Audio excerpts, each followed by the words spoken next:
पिछले वीडियो में हम लोग पढ़े थे पुष्प, आगे है फैमिली सोलेनेसी।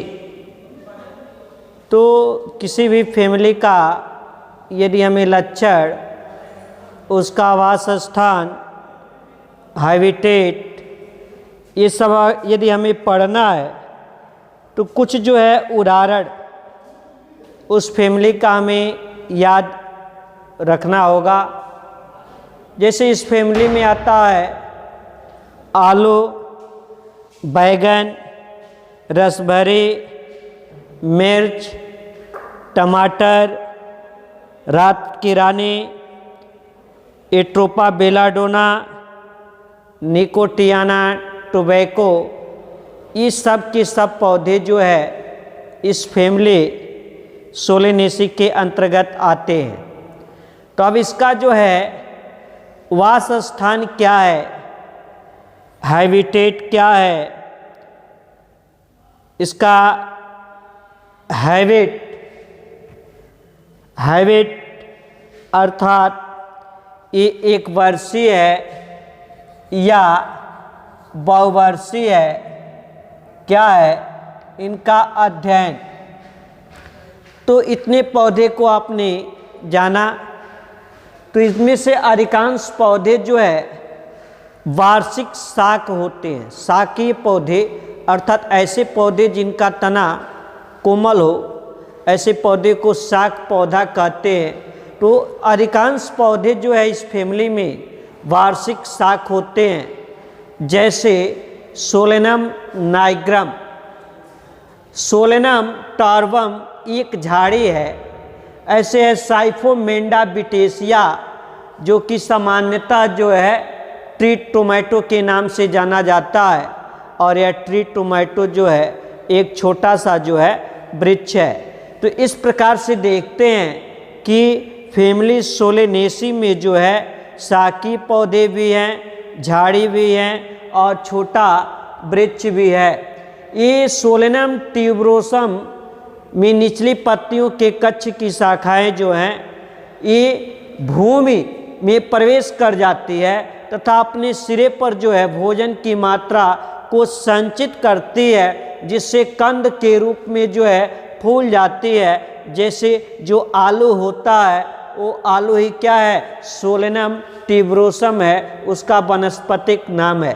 तो ये सब के सब जो है क्या फैमिली सोलेनेसी में आते हैं, जिनमें अधिकांश जो है शाकीय पौधे ही होते हैं, वार्षिक शाक होते हैं। फिर जो है इनकी पत्ती देखा जाए तो पत्ती जो है क्या एकांतर क्रम में होता है। मैंने बताया था कि एक पर्वसंधि से यदि इधर से पत्ती निकले तो उसके ऊपर के पर्वसंधि से उसके विपरीत दिशा से निकले, तो ऐसे क्रम को हम एकांतर क्रम कहते हैं। तो इनकी पत्तियां भी एकांतर होती हैं, अननुपर्णीय होती हैं, अर्थात पत्तियों के आधार से कोई दूसरी जो है पत्ती जैसी संरचना नहीं निकलती है। और कुछ सदस्यों में पुष्पक्रम के भाग में अभिमुख एक सिरीय जालिकावत शिरा विन्यास पाई जाती है।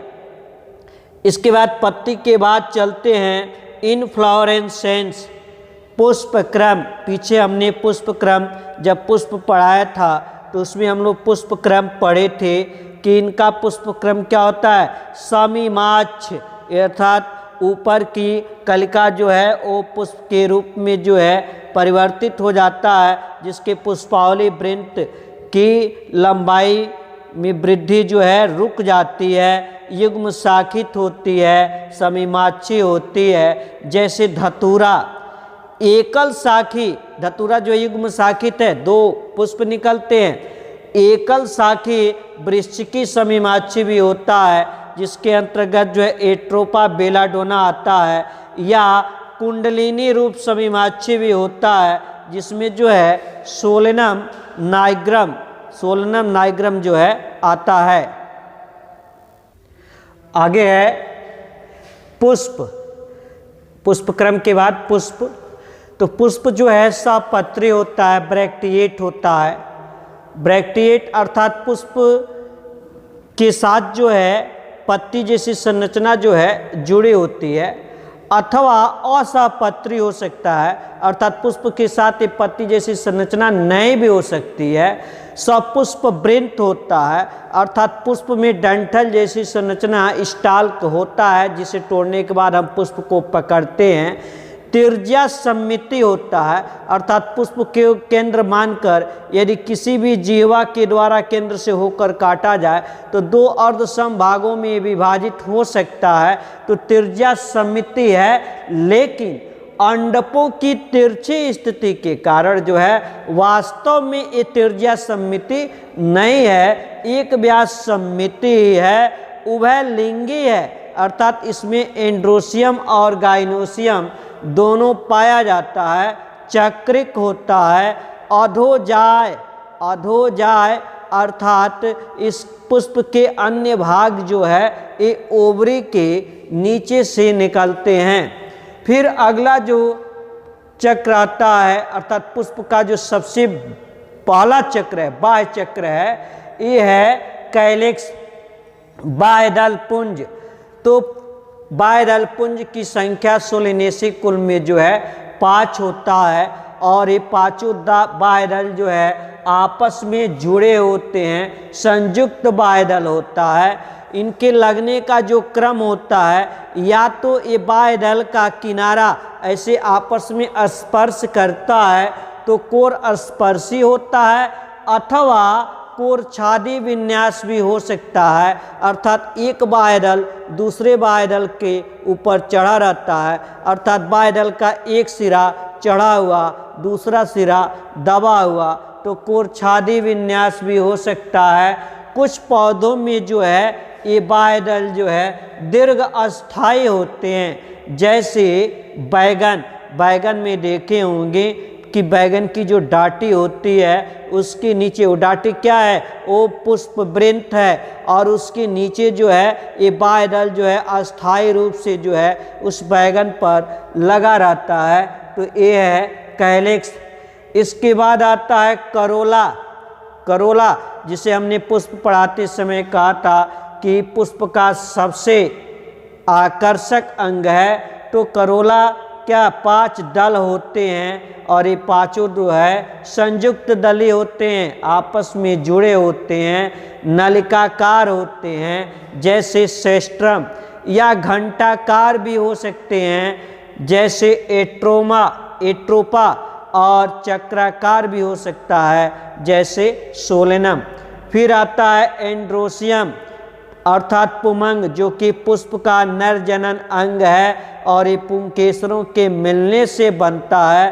तो ये पुंकेसर की संख्या इनमें जो है 5 होती है, 5 पुंकेसर होता है, दल लग्न होता है, अर्थात बाहर जो करोला है उससे जुड़ा हुआ है, दलपुंज पर प्रतिबाह्यदलीय स्थिति में होता है। पराग कोश आधार लग्न होता है, आधार भाग से पूतंत्र जो है फिलामेंट जुड़ा होता है। पराग कोश इसका द्विपालित होता है, 2 लोब के जुड़ने से बनता है, और ये अंतर्मुखी होता है, अर्थात अंदर की ओर जो है ये पराग कोश जो है खुलता है। अब इसके बाद आता है आगे गाइनोसियम, अर्थात जयांग, जिसे पुष्प का मादा जनन अंग कहते हैं, सबसे महत्वपूर्ण अंग होता है और सबसे अंदर की ओर होता है। तो ये गाइनोसियम जो है, जिसे हमने पढ़ाया था कि ये कार्पेल अंडपों के मिलने से बना होता है, तो ये द्विअंडप्य होता है और युक्तांडप्य होता है। कार्पेल की संख्या 2 होती है, दोनों आपस में संयुक्त होता है, इसलिए युक्तांडप्य होता है।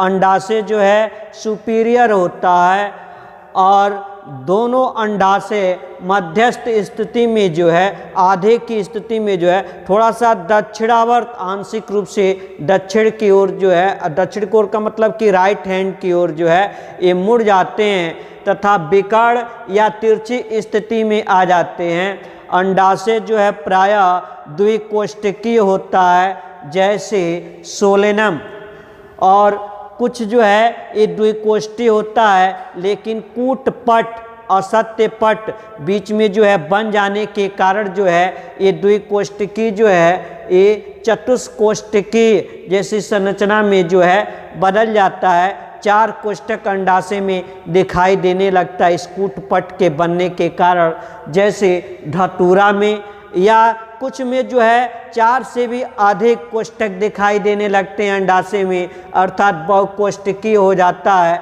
जैसे निकेंड्रा। फिर आगे आता है कि इसी गाइनोसियम में जो है कुछ जो है क्या चक्रिक मकरकंद चक्रिका उपस्थित होती है, जिसे नेक्टर डिस्क कहते हैं। अंडाशय के नीचे जो है एक स्पष्ट रूप से जो है मकरकंद चक्रिका उपस्थित होती है।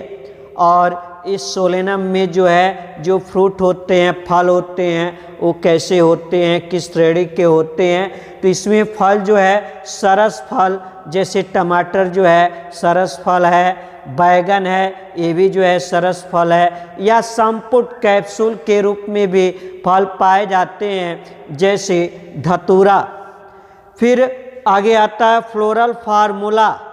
फ्लोरल फार्मूला अर्थात पुष्प सूत्र।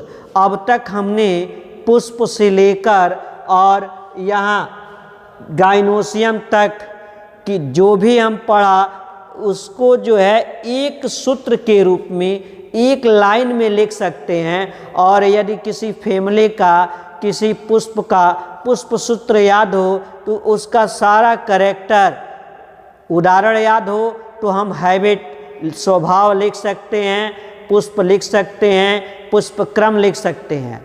और फिर जो है पुष्प से लेकर और जयांग तक जो है उसका पुष्प सूत्र याद हो तो हम लिख सकते हैं। जैसे ब्रैक्टिएट पुष्प कैसा होगा, ब्रैक्टिएट होगा, अर्थात सब पुष्प वृंत होगा नहीं तो ब्रैक्टिएट। और कैसा होगा, तिर्जा सम्मिति, ये तिर्जा सम्मिति का चिन्ह है, ब्रैक्टिएट है नहीं तो BR सपुष्प वृंत होगा, अर्थात डंठल जैसी संरचना पुष्प से जुड़ा है तो ब्रैक्टिएट, नहीं जुड़ा है तो इम्ब्रैक्टिएट।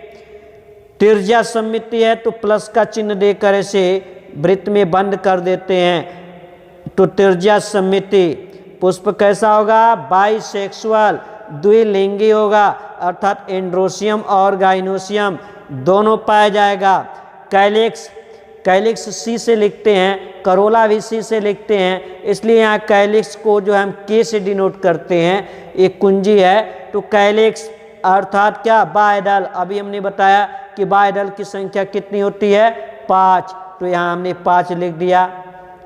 पांचों बायडल जो है आपस में संयुक्त होते हैं तो इन्हें हम कोष्टक में बंद कर दिए तो कैलिक्स 5, बायडल 5, संयुक्त दले। करोला, करोला की संख्या भी कितनी है, 5 हमने बताया, तो करोला 5 और संयुक्त दली, ये पांचों भी आपस में क्या होंगे, संयुक्त होंगे। उसके बाद पुमंग, पुमंग पुंकेसरों के मिलने से बनता है तो पुंकेसरों की संख्या कितनी है, 5, 5 हमने यहाँ लिखा। और यहाँ ऊपर एक तीर लगाया किससे, करोला से अर्थात दल से, तो ये पुंकेसर कैसा है, दल लग्न, मतलब इससे क्या है, जुड़ा है। जायांग गाइनोसियम क्या है, द्विअंडपी, 2 कार्पेल हैं, 2 अंडप हैं और दोनों आपस में क्या हैं, जुड़े हैं, संयुक्त हैं, तो इन्हें कोष्ठ में हमने बंद कर दिया, नहीं युक्तांडपी। और नीचे जो है एक रेखा खींच दिया, इसका मतलब क्या कि अंडाशय जो है सुपीरियर है, नहीं तो ये जो है इनका सोलेनेसी कुल का कुछ सामान्य लक्षण रहे। अब इसका इकोनॉमिक इम्पॉर्टेंस क्या है भाई, नहीं सोलेनेसी कुल का इकोनॉमिक इम्पॉर्टेंस क्या है, तो अभी हमने बताया कि इसमें जो है बैगन आता है, मिर्च आता है, टमाटर आता है, तो खाने योग्य पौधे हैं। जैसे सोलेनम ट्यूबरोसम, सोलेनम ट्यूबरोसम क्या है, आलू है, नहीं सोलेनम मेलोनजेला क्या है, बैगन है। ऐसे फाइसेलिस पेरुवियाना, फाइसेलिस पेरुवियाना रस भरी है। ऐसे है लाइकोप्सिकोन एस्कुलम अर्थात क्या है, टमाटर हैं। तो कुछ खाने वाले पौधे जो हैं इनमें हैं, तो इनका उपयोग जो है मानव जीवन में आहार के रूप में किया जाता है। ऐसे शोभाकार पौधे भी आते हैं इस फैमिली में, जिन पौधों को जो है हम सजावट के लिए, शोभा के लिए लगाते हैं, जैसे सेस्ट्रम नोक्टर्नम। सेस्ट्रम नोक्टर्नम बॉटनिकल नेम है, जिसे हम रात की रानी कहते हैं। नहीं, ऐसे औषधीय पौधे भी हैं, जैसे एट्रोपा बेलाडोना, ये औषधि पौधे हैं, इससे एट्रोपिन नामक जो है औषध की प्राप्ति होती है। ऐसे उद्योग में आने वाले भी पौधे इस फैमिली के अंतर्गत आते हैं, जैसे निकोटियाना टोबैकम, तंबाकू की पत्ती खाई जाती है और इससे सिगरेट, बीड़ी ये बनाई जाती है। नहीं तो ये सोलेनेसी फैमिली रहा। नेक्स्ट आपका लिलिएसी फैमिली अगले वीडियो में।